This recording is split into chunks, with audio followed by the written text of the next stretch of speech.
Hi there.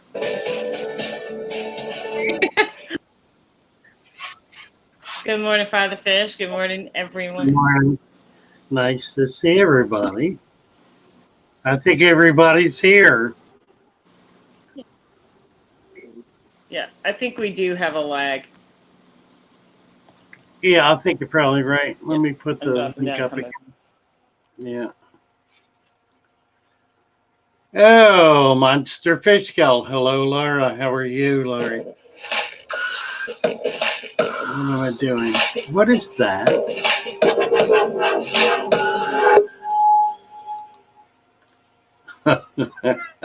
That was funny. There she is. TJ. Better. Thank you, Monster Fish Gal. Laurie. Levi. We got a gang here. Yeah. Did you do a bunch of hellos? Yeah, just doing a few. Hello, Okay. Chevy Fish. Amanda Fishin. Everybody, hello, hello, hello, hello. Yeah. And you've got, I don't know, I see Amanda, yeah. Levi, Steven. About Here this morning. Yeah, oh, dear. Roman's here. Xanadu. David Fellows. Yeah. And who else is here? Fish and Tank Dick. Color Guppy. Paul C. Paul. Yep. Broadcast Illusion. Shane. Imre. Van Balgui.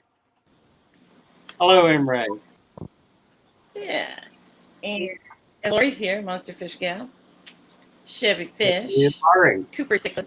Hey, when we get over, maybe we can give you can give Cooper Cichlids a wrench. They've been here. I don't know why they don't have one. I swear you've given them one. I'm not and Mike seeing. D. They are at 8:48, so maybe a little early. Maybe you can't go back. So if you're still in here, say something. Okay. Oh, you got him? Okay. Keller Guppies is here. Cooper has a wrench. Cool. I swear we tried, but sometimes I know you try to give them and then they show back up and they don't have them. Just Mr. Manifesto. Roman. David Fellows, Thomas Kelly, TJ's New Life. Oreo. Gene Campbell. Oh, Steven. Steven's here. Hi, Steven. Yeah. I said hi to Steven. He was early in the chat. He was he was top of the list. Yeah. I looked really early, and there was somebody in here. Who was it? Maybe Broadcast Solution. There was somebody that doesn't even show up now that was here a while ago. Yeah, probably Broadcast. He was enrolled early. Off, yeah. So Stephen Cooper is here. Michelle Lucia. Bruiser. Ooh. And Tam Shepard, Donald Drew. Good morning, everyone, and welcome. Roman is asking. On the way in, please. So Roman's asking you what? Oh, yeah, about water sources for aquarium at home. yeah. He started using the stream that flows past the residence. I thought about it, and I may do it. The problem is, it's not a stream; it's a tidal creek. We talked about tidal water the other day. Stagnant. Brackish. Well, it's brackish. It's not and stagnant. brackish. Okay. It's brackish. Yeah. So here's the trick. The trick is to test the water on an incoming tide and on an outgoing tide when the tide is dropped all the way down. Yeah. So it may be perfectly fresh on that outgoing tide. It might be fresh on the incoming tide. I just have to check it and see what's going on. We're pretty far up the creek. We're maybe a mile up. So I have to check it and see how much actually is salt water. So it might be something. Good morning, glass box thoughts. That you could use some and cut it, or you just wouldn't want to use it at all. Well, it depends how brackish it is, how much salt water is there. You know, if it's just a little bit, won't be a problem. If it's pretty close to salt, then I won't be able to use it. So what is your overall issue? Just getting the water to the room? Is that? Yeah, I think I've got an outdoor faucet close to the window. I'll just have to come in through the window. Yeah. Okay. Hi, GRB. So you just got to figure it out. Like I don't use my Python actually to drain my tanks. I just use it to fill them. So. You don't drain out the window? I don't drain through the Python, but I just use it to fill them, and it saves from carrying water to the other end of the house, Yeah. No, I'll just pipe it out the window. Right. Well, that's what exactly.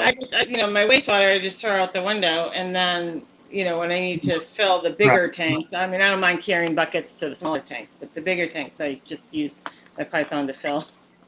Kevin Brown is patting himself on the back for being on time.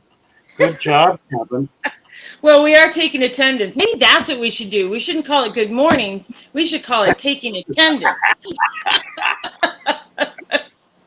Make sure everybody's here, checking in, So, anyway, and people keep sneaking in here. Like I said, GRV just came in. So, Mr. B CPDs is here. When Imre said he hit the like button real hard. That counts. Oh, Wendy, afternoon from the UK. Afternoon. It counts as double when you do that, Imre. Mm-hmm. See, Xanadu does the same thing I do. They just use it to fill, not to empty. Yeah. Yeah. Fishing, I was going to make a comment, and I thought better of it. Oh. Well, whatever. You're off the hook, whatever it was. I was being nice. Hello, Hans. Yes, Hans says that all the viewers around the world. Oh, Lord. Are you late for the lecture again in the show? Well, we were just talking. Good morning, Joan. We were just talking nobody's late yet. Nobody's late yet. But nothing of any significance has. Oh, no. No, nothing. Up to this point. Nothing. So, anyway. I mean, I think, really, for us all to just make it here in the morning, it's like, okay, yeah, phew, made it. No, yeah, true enough. Oreo Rodriguez. Hello, Oreo. Yes, we saw you, Steph. I saw you, Steph. Boy, can I get Everybody's always sneaking in. There are people, even though I'm trying to pay attention, there are people that still get in and I don't see them. I'm trying to see them. So well, you said Oreo. I thought maybe Oreo had a question. The way you said that.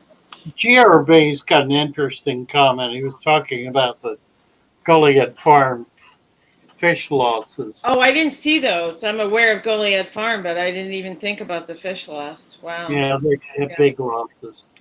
Yeah, they're great farm. What can be done to help? The farmers work together on these things. When this kind of thing happens, offers will come in from all the farmers to that farm, asking if they want this or that species, and then they'll be given 100 or 1,000 of a species, enough to be able to get the population going quickly, so that they don't lose the market for that. So it's a very closely knit community. The fish farmers, particularly here in Florida, but of course they ship. They're used to doing that. So I'm sure by now they've had lots of offers and are going to be able to get back in business very quickly. But you might inquire. Just follow it and make you could help. Yeah, I would be. A hobbyist really can't do much to help. What they need is large numbers of stock of any given species. Yeah. In order to, otherwise they're a year behind, and that's the problem. If they get 6 really wonderful guppies, pairs of guppies, if you will, it's going to take them a year to get a breeding population large enough to be able to then generate the numbers in the second year to be marketable. So it's a year and a half, really a year and a half to 2 years from scratch for any given species, unless they get it in large enough numbers that they can produce that breeding population or that sale population right away. In other words, if they're given by another farmer a breeding population of 100 or 500 of a species, then they will be able to generate enough so that in 2 to 3 months they'll have marketable product. Yeah. So I can't imagine it. Yeah, it must be heartbreaking to lose lines that you've worked on for years. I mean, can't even imagine. That's for sure. Yeah. Michael. So, good morning, Lee. It's not really morning. Hello, Lee. At the shop. That's the problem. Recently, I got my wires for Bill. He meant Wednesday and not Tuesday, and I've been prepping for Tuesday. Looking like we can come down until tomorrow. Okay, so that's fine. Sure. Yeah, that's fine. And just make sure we have time for lunch. So absolutely. Can, you bet. Get together. Figure out where we want to go, okay? Okay, you got it. Okay, brother. All right. Have a great day. Okay, thanks. Bye-bye. And Emily, you're 100% right. You just hope that they are insured for something like this. Well, yeah, they'll get double help that way. It will work out. Well, they are insured because FEMA is involved. It was declared a disaster area. So they'll have some help either way. Yeah. They'll be able to get FEMA money, and they'll be able to get product. So generally, I shouldn't say this, but I will. Generally, for commercial enterprises, this kind of disaster becomes a windfall, because they not only, through the good graces of other farmers, are able to replace their stock very quickly, but by virtue of it being a declared disaster, they're eligible for very low interest loans that need be paid back very, very slowly. So they can use it as an opportunity to expand their operation, and many do. Yeah. So it's don't feel sorry for them. I mean, Joey had it right. You know, the loss of strains that you've worked on for years, it's a genuine loss. But there is no effective financial loss. They're going to be fine. They will struggle getting all the dead fish out of the ponds for a week or so, but that'll be replaced, and they'll be going strong in short order. Right. Hans had an interesting question just about YouTube. And then, but before I read that to you, I'm just going to butt in and say, Wendy, I think that's my goal. I think overall, I want people to realize how pretty single-tailed goldfish can be, and I feel like their overall health, they're easier to take care of than fancies. So that's sort of my thing. And she said she's going to get single tails next time. So, but Hans's question to you, Father Fish, is, dear Father Fish, does YouTube provide you with statistics about which people are watching your show, gender, ages, and countries? Yes, they do. Okay. Yeah, absolutely. It's a good question, though. Yeah, the majority, the 75% of the people watching my channel are 35 to 55. Only about 2% are under 25. So I'm not reaching the young crowd at all. I guess they don't like the beer. I don't know. Different. Maybe it's the color of the beer. I don't know. It's probably because I talk slowly. I'm sure that's really what it is. They want to get moving. Yeah. Yeah.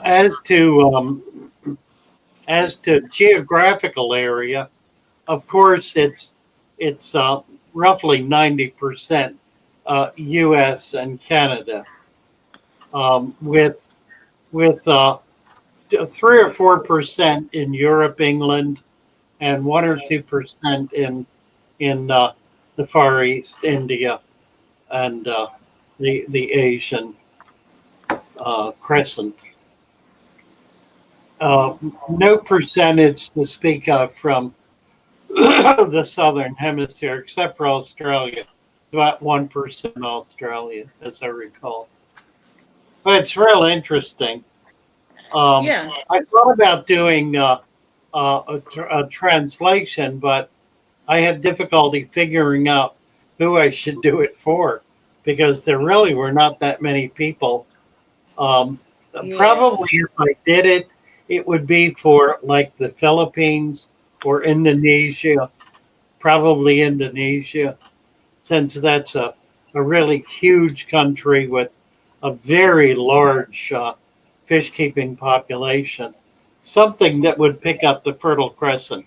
You know, there's so many people. Is that what that's called? The gold? I don't know. Whatever it's called. The all of those countries along the coast in the Western Pacific.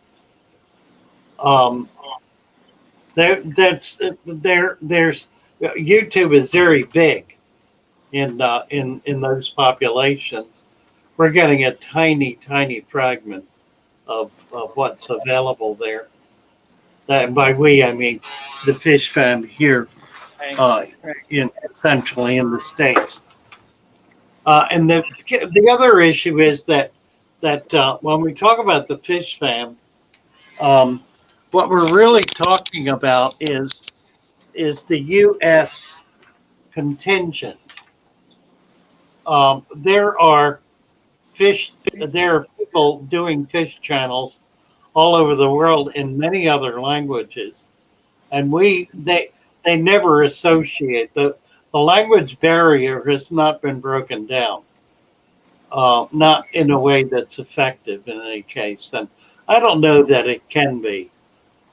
Perhaps some very advanced AI could develop a way to do it, but up to this point, it is an absolute barrier to communications with people who speak only their native language. I'm just going to say hello to the Durnans and Karen. World's Smallest Fisherman is here. Jordan. Yeah. King is here. Lee's birthday is coming up March the 12th. We need to do a birthday party. That'll be in about 3 weeks. That'll be fun. Yeah. Steven's son lurks and watches a lot.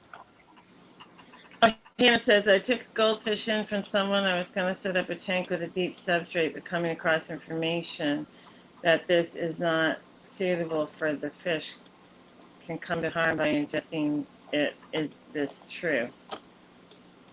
No. You can do a deep substrate tank with goldfish. Yeah. Absolutely. Yeah, I'm not even sure I understand the question, Hannah. Well, I think, well, she didn't say dirted, but deep substrate. I think maybe, a lot of people talk about goldfish ingesting sand and all those things, but I keep mine on sand. And I have dirted deep substrate tanks for some of my goldfish, and some are just deep sand. But you can do it. Here's an idea. The next time you hear an opinion being expressed by someone that you have any question about, find out if they know that from personal knowledge, or if that's simply something that they heard somebody else say or read somewhere. More often than not, that's the source of their so-called knowledge. That is what I would refer to as disinformation. Disinformation is not a matter of a different opinion. It's a matter of whether or not it's true. I mean, I keep a lot of goldfish. I've never had have a problem with ingesting sand or whatever. Yeah, so I mean, I've not had any issues with it, and I have tanks and tanks and tanks of goldfish, and I have one tank of fancies, and I don't have those issues. So, yeah, we did have someone about a month ago had a ram, a German blue ram, that ate a piece of gravel and it got stuck in their mouth, and they couldn't get it out. The fish couldn't get it out, and the fish died. So it is possible for such strange things to happen. A fish can try to eat something that's too big for it, and it'll get stuck in their throat or stuck in their mouth, and they won't be able to get it out. Or they'll eat something that has a spine, and it'll raise the spine and get stuck, and they won't be able to get it out. Generally, when that happens, both the predator and the prey pass on to the happy fishing grounds. Yeah. Well, I mean, there are specific cases, but it's not the norm, that's for sure. Karuna Karen, we played Karuna Karen's music this morning. Yeah, go ahead. Beautiful. No, it's beautiful. I love that song. I don't think they were in here when you played it. I think came in a little late. No, they weren't. Yeah, that's why I would have meant. I just want to get to Amanda's question about wondering if she can keep tiger barbs at 86 degrees long term, if you think that's a good idea. Well, if you want to. Yeah, I think maybe hoping to avoid any possible ick situations, but yeah, I don't do it because it becomes an expense, and you run the risk of the heater. You got to use a heater to do that, and you run the risk of the heater sticking it, driving it up another 5 or 10 degrees, which could be problematic. Yeah. You're better off if you want to keep it at 82. Yeah. Barbs do fine in cold water. I wouldn't worry about it in general. I would just keeping it consistent. That's not a bad piece of advice. It really isn't. Not to worry about it. If you see it, cure it. It's the simplest thing in the world to cure. You raise the temperature for 2 days, and it is gone. Stephen was made a comment this morning on the stream before we started that some research has discovered several new species of ick, which I was a bit startled about, and asked him if that was going to be problematic in terms of the protocol we use with heat to rid ourselves of the ick. And he said, no, that protocol will still be effective. So it's That's the thing. It is the easiest, it's the most common problem that fish keepers have. And it is the simplest one to cure. Absolutely the simplest one to cure. There should never be a death from it, notwithstanding the fact that millions of fish die in people's fish tank every year from it, probably tens of millions, because they don't know what to do. They run to the store. First of all, they think it's nothing. Oh, white spots, isn't that pretty? I never know nothing. Before. Right. I never known that before. Gee, that's kind of pretty. And then they see more. Oh, well, that's interesting. And then they find dead fish. And then they find a lot of dead fish. And then they wonder what happened. So they start reading about it. And they very quickly find out, oh, that was it. What do I do about it? So they walk out of the store with a bag full of all kind of medications and devices and everything imaginable. Generally speaking, everything except what they need to cure the problem. A fish store will almost never sell a heater to a person who has ick in their tank. Isn't that bizarre?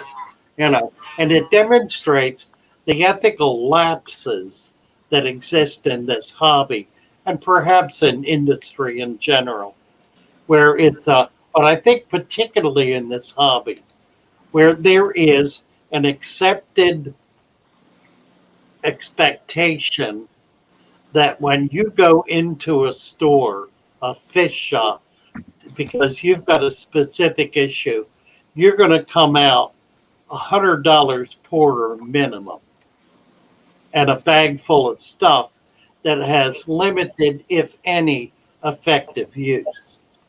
I mean, that's the way the system works.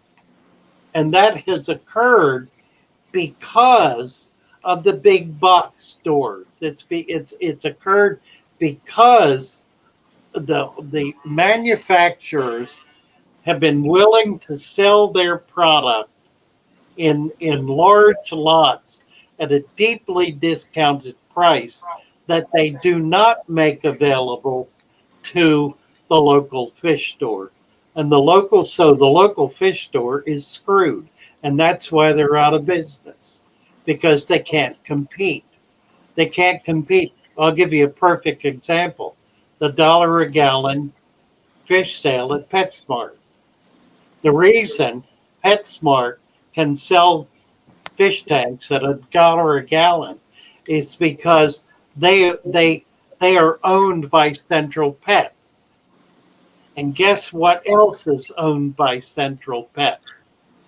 The aquarium manufacturer is owned by Central Pet. So they move their product horizontally. They move it from the manufacturer to the retailer. It's their own retailer. It's their own manufacturer. Andre, good. Hey, Andre. Good morning, Sue Ann and Jenny. Are you going to be able to get down the next couple of days? I said hi to King and Hannah. Darius is here. I think Big J came in. Morning, Papa Shrimp. Okay. I'm done. Saturday. Hi, Alan. Good morning. Saturday got closed. Yeah. And I've got at least 50 tanks for you. John, MFT. I got that. I haven't gotten rid of any of the used tanks. All the big ones are gone, but not the like 55. Well, it tends. To answer your question, yes, Yeah, clown loaches the are very tends are prone well to gone. keep them I at do have 20, more 29s. than fine. You know, I've got other sizes. Yeah, Trying to be consistent in the temp, I think, will be I've got help here, so I you'll think it'll have to. help you the most. Just I mean, you you know, can. If you can, that's choose great. 82, 80 or whatever you choose, but clown loaches do Good. like a little Okay, warmer color. Thursday's good. Okay. And it's Right. very easy to see if you have Okay, the okay. clown All loaches. right. Spot it in a See you minute. then. You bet. Oh, well, never mind. All right. What? I'm sorry. I was on that You were just on the rant, and basically, you know, because they're owned by Central Pet, what it really boils down to in the pricing of it is they can sell tanks for less than they wholesale them out to the mom and pop stores. That's the reality, and that's why they get all the business. And then they create all these other things. How many times have I been in one of those stores where they tell the customer, "That's just ick, don't worry about it. Just take this new fish and go home." That's my rant. Anyway, but yeah, you were on the Central Pet and how they can price things. So anyway, and yes, that is David Fells is chiming in on the ick on the clown loach is right. Stress. So as I said, try to acclimate your fish and keep your temperature consistent. You really shouldn't have any issues. But yeah, you can't. I wouldn't recommend keeping clown loaches, in the 70s. They are more prone to ick than some species. It's a curious fish. The It clown is. the clown loach is from the what's the big river that runs all the way through China? I'm thinking Ganges. That's in India. What's the big river that runs through China? The one that's been dammed up. Somebody will tell us in the chat. It's a cold anyway. It's not a warm water river. They are not a tropical fish. They are a subtropical fish. But the ick parasite. Fishin says Mekong. The ick parasite is a cold water parasite. Mm-hmm. And the clown loach is a scaleless fish. So it's very easy for ick to attack a clown loach. They're susceptible, not because they prefer living in warm water. They don't. They prefer living in cold water. They grow upwards of 1.5 to 2 feet. They get quite large in the river system where they live, but they live in very fast flowing water, and they live in that stream. In other words, they're head up into the stream, constantly swimming at a pretty rapid clip, such that the ick can't grab hold of them. They're not languishing in murky, muddy water over in the ditches. They're in fast flowing rivers, and so that becomes an effective protection for the fish from being able to be from the ick getting hold of it. So one might, but by the time that one drops off, it's gone, and they're safe again. So we put them in an environment that is not a normal environment for them, and one that they cannot escape their predator. In the river, they can escape their predator because it just washes down past them, and it's not in sufficient numbers that it's coming at them by the thousands every day. They may pick up one a week or two. It'll drop off. It'll be like it was never there. You put them in a tank where they're sick and glom. They get attacked instantly by them, and every single lick will go to it. and it kills them. I mean, but again, the Oh egg no, parasite it'll kill them. is susceptible to heat. Stephen admonishes us that the heat does not kill it; it simply causes it to drop Right. off and in effect become dormant. It can't be. It's not active at higher temperatures, which seems Right. odd because most things it's the other way around. But fortunately, that's true. And the fish does fine in higher temperatures, so it's not a problem keeping them in a higher temperature. But keep in mind what the real issue is. Um, that we're not keeping them in a natural environment Right. because there's no way to set that up unless you had a whirlpool going with like a circle tank where the water was rushing constantly, like a run that trout are kept in, for example. That would be the idea. Jeff, no, you absolutely can raise the temperature at 86 for goldfish. You don't have to use meds if they have ick. You can raise them up. My suggestion is if your tank's sitting at 70, raise it over maybe a 12-hour period. Don't go too fast. But they can withstand that temperature long enough for a ick treatment. You don't have to use Yeah, meds. the reality is that fish are in if they're in deep water, they're in thermal climes. And Sure. thermal climes are hot water at the top, cold water at the bottom, and they'll go whoosh and swim right down in it with without taking a moment's thought in the process. No. They And can that's why adapt to it instantly. I say fish are tougher than we think. They really Oh, are. yeah. As long as they're healthy. But if they get stressed or something happens, then yes, they're susceptible to a lot of things. But in general, a healthy fish is pretty healthy. Yeah, yeah. And Green. don't, I wouldn't fret over your tanks either. Don't be, I don't think you need to be panicking and messing with them daily. Like I said, if the fish are healthy, just be happy. Yeah, leave them alone. Enjoy it. Right. Yeah, exactly. Green Machine Sweden is posted a link. He's going to be working in his koi ponds. This will be really interesting, Yeah, and will be very helpful to learn how to get your ponds going in the spring. yeah.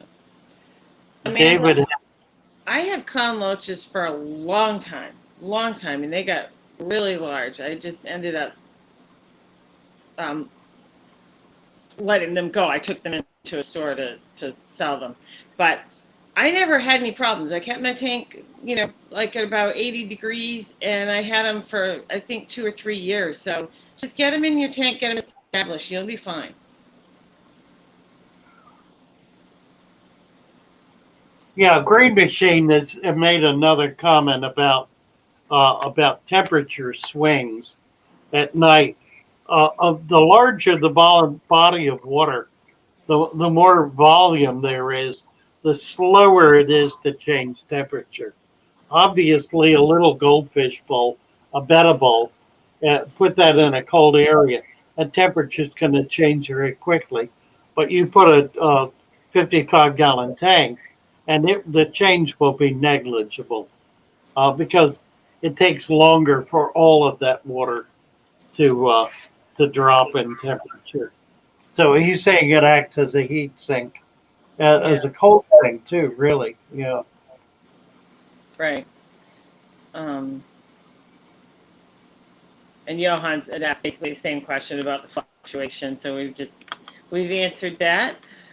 So here we go with pH again. 377.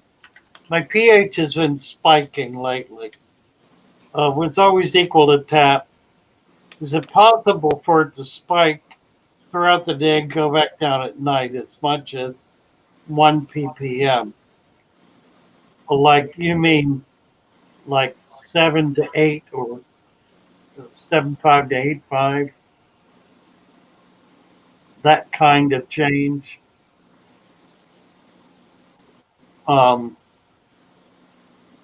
Generally, if there's Now, if you're dosing CO2, that's going to cause a drop in pH, which when the CO2 is used up, will allow the pH to rise back up. So there is a direct correlation between carbon dioxide and pH, except that in the deep substrate, where you have much more CO2 than you do in an injected tank, the CO2 is in the substrate.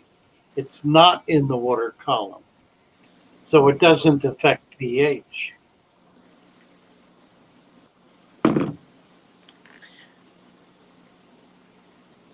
Yeah, Rohan, a deep wide tank will not suffer substantial temperature swings. It just won't.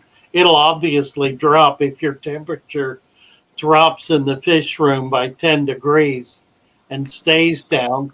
Obviously, your tank is going to come down to that unless you've got it heated. But consider also if you have internal pumps, water pumps that are in a sump or in your tank, they're generating heat as well. And that heat is transferring to the water and helping to hold the temperature of the water up. Bigger pumps make more heat and act more.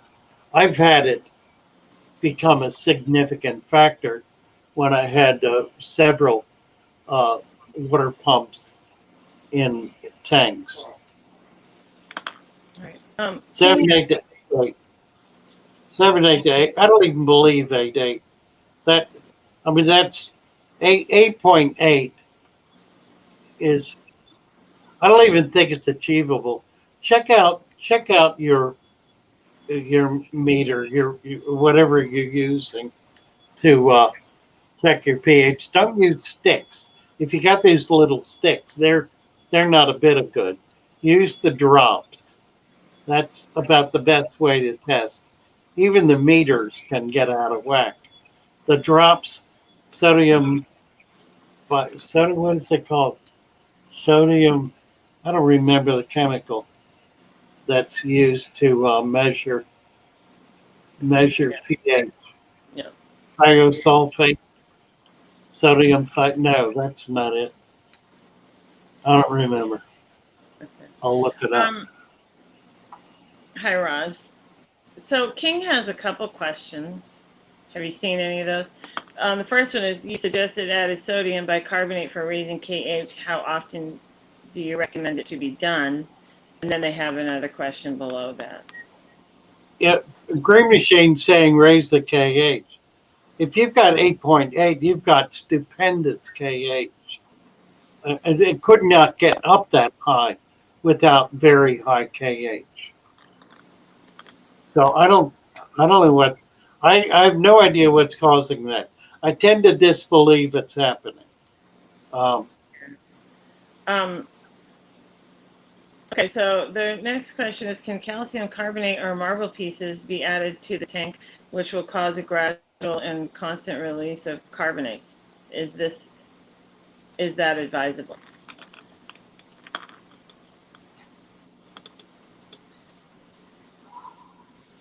That question's at 941 if you want to read it yourself. Sodium bicarbonate for raising KH. That's not it. Oh. Can calcium carbonate or marble pieces be added to the tank, which cause a gradual constant release carbonates? It depends on your water. You know, what's the native condition of your water? If you're trying to reach a higher pH than is being delivered to you, if your water is coming out of the tap at 6.0 and you want to keep it at 7.5, then yeah, you need to do something. And while you can use sodium bicarbonate, you can also add calcium carbonate in lots of different forms. We use fossilized coral. excuse me, here in Florida.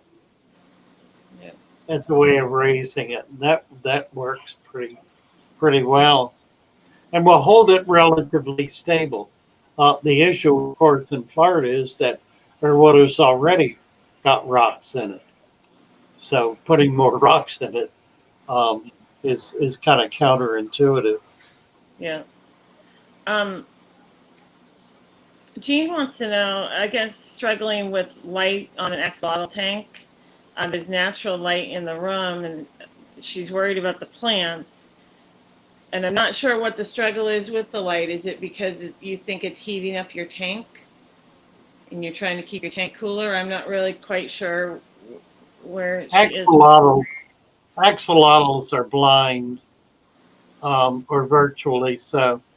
They are native to a couple of things we need to say about this. They're native to cave systems where they live in absolute darkness. Um, they are, however, a tiger salamander, and genetically no different from any other normal tiger salamander because they have been in underground lakes for millennia. They have not been able to mature past the essentially larval stage of the gill stage. They've not developed lungs, or they do develop them, but they retain the gills because they can't get out of the water.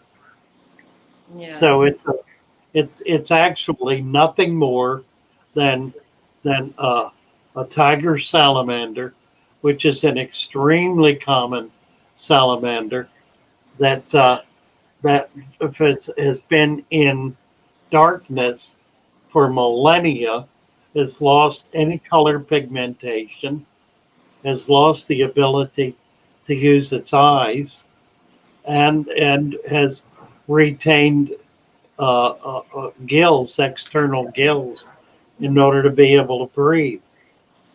I've had some that have actually lost the gills and come out of the water, assuming their original, if you will, kind of behavior. They do develop a lung, but they don't use it. At least not much. They can come to the top for air.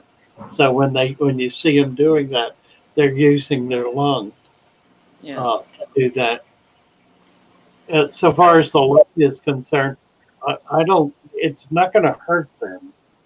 Um, they're not used to it, but they're not used to it, and so they don't have eyes. They've actually lost the ability to use their eyes. They're a very strange kind of animal.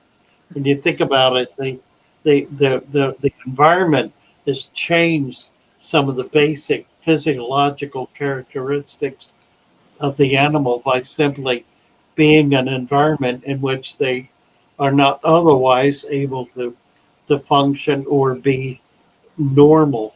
Normal being the tiger salamander adult stage. So basically, if she's worried about her plants getting enough light, you're basically saying it's okay to add some light to the tank. It won't hurt the axolotl. No, I wouldn't worry about it. Right? Okay. It's not going to hurt them. I just wanted to clarify, so hoping that would answer her question. It's not going to hurt the axolotls at all. It's not. Here's the thing. It's not like they are incapable of surviving sunlight. They're perfectly capable of surviving it. They have lost pigmentation. So what, whether they're albinism or it's not called albinism. Stephen, what's it called? There's another term for an animal that's white without being an albino, an animal without pigmentation that is not albino. Provide something that can shade themselves if it concerns you, and they probably will.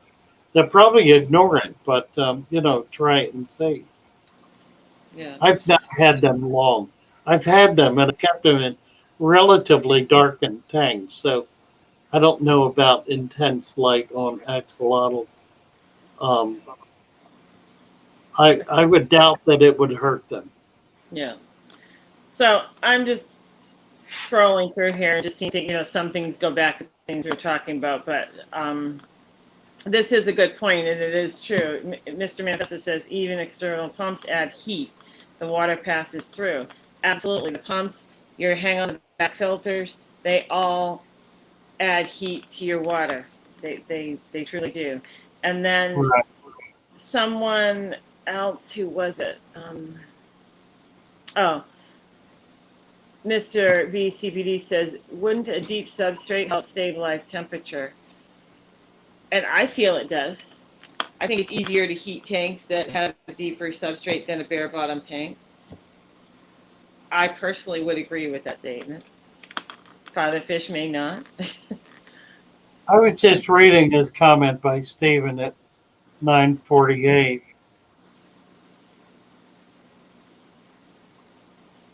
Okay. Yeah, I'm not sure what he was referring to,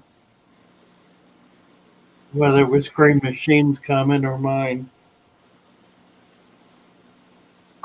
Clarify, if you will, Stephen, and maybe you could comment on this full one um, grade uh, change fluctuation from 7.8 to 8.8. I've never heard of such a thing. What would cause that? Well, I thought I read a statement below. He was mentioning, that there might be something else going on with the water or something that obviously you don't know about. Yeah, that's yeah. He's suggesting also a possible false reading.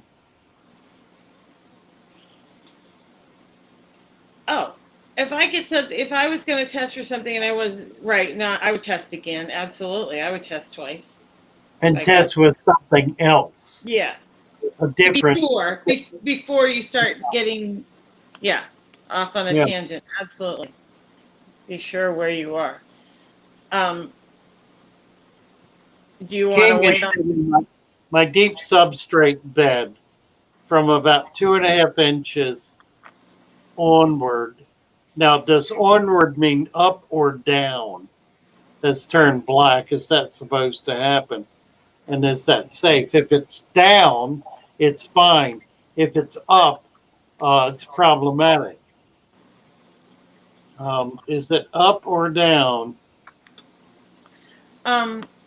Hans has a question. It says, "Dear Father Fish, do you think fish keeping can make us a better person? Are there virtues, in your opinion, that are trained this way? I think, for example, patience does get trained. What do you think about fish keeping?" I'm just trying to. I'm remembering all of the, not all, some of the people I've known who I mean, I have an opinion in general, but what's yours? well, I've known some people who were very ornery, who were fish keepers, um, who were excellent fish keepers, but not people. They Yeah. didn't like people, and they made it very clear they didn't like people. They were rather crude and nasty around people. They liked they. Here's the thing: it can teach you a lot of character traits like discipline, uh, uh, uh, like patience, Mm-hmm. so forth. Attentive, being able to pay attention, noticing things, all of that. But keep in mind that one of the characteristics, one of the primary characteristics behaviorally for fish keepers is it is a hobby that isolates you.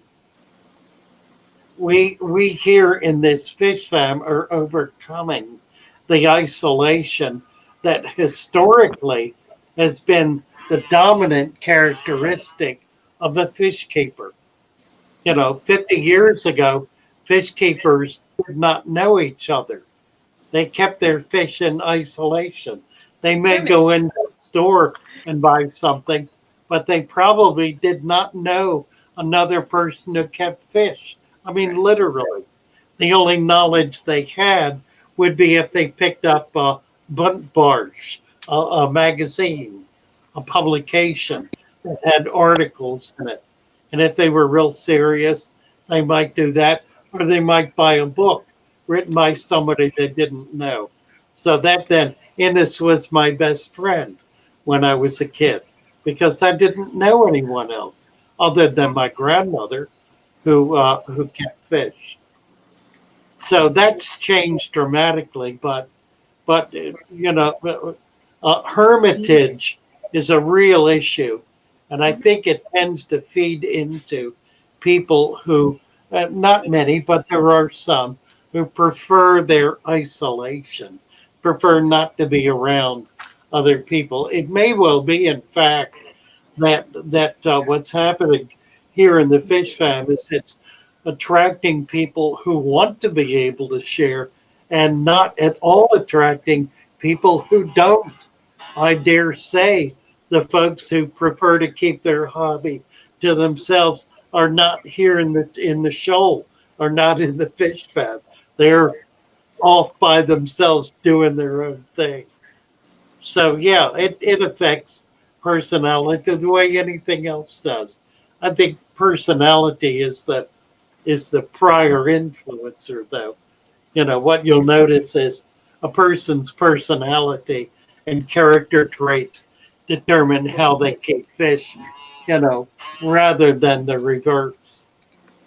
It can happen, but I think personality is the priority. We bring ourselves to our hobby, and our hobby expresses who and what we are. I would more tend to see it that way. Okay. The term you're looking for with the axolotls Chevy Fish put in was leucistic. Ah, yes, thank you. just throwing that out. Yeah.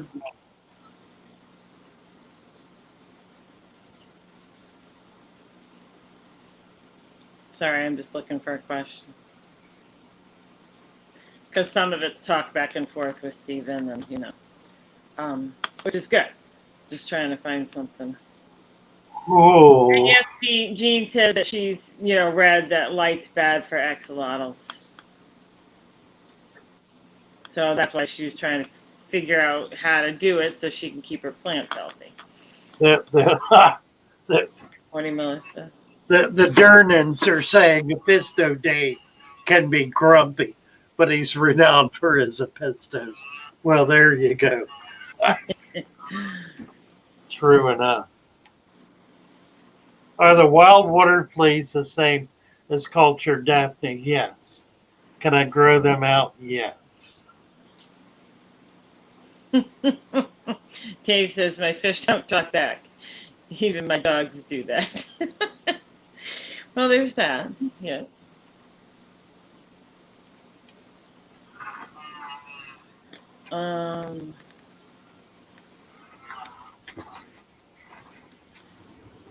We were at about at 10 o'clock, and I need to get to work here. I've got people coming in who are picking up tanks.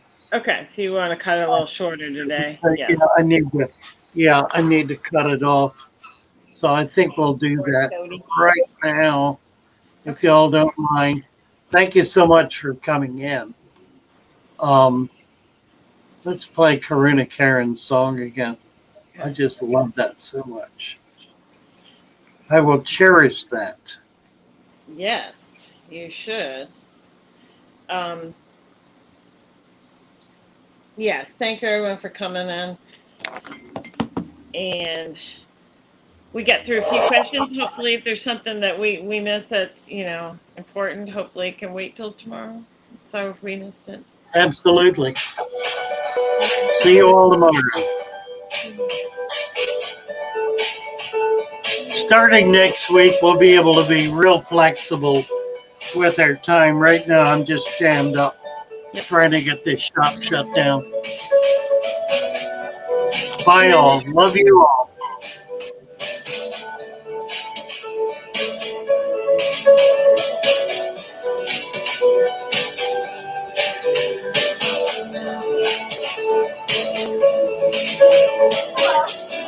How are you doing? Good. How are you? Good. I'm just finishing up here. Be out in a second. Okay.